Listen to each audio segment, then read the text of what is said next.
ঈদের বাজার করেন সন্তানের জন্য, যে ব্যবসার লাভ দিয়ে আপনি মসজিদ করেন, যে ব্যবসার লাভ দিয়ে স্ত্রীর জন্য সুন্দর শাড়ি কেনেন, বাবার জন্য পাঞ্জাবি কেনেন, মায়ের জন্য শাড়ি কেনেন, আত্মীয় স্বজনকে দেন, এত মহাব্বতের ব্যবসা, এই ব্যবসা লস হয়ে যাওয়ার আশঙ্কা আপনার আছে কিনা?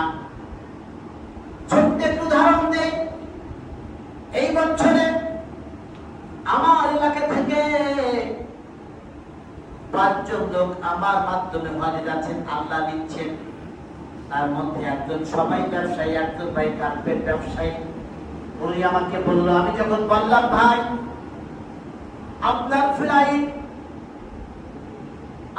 ফ্লাইট 1 তারিখে, আপনি হেরামের কাপড় ক্রয় করে, জামা কাপড় পাজামা যা প্রয়োজনীয় জিনিসপত্র খরিদ করে ফ্লাইটের জন্য রেডি হয়ে যান।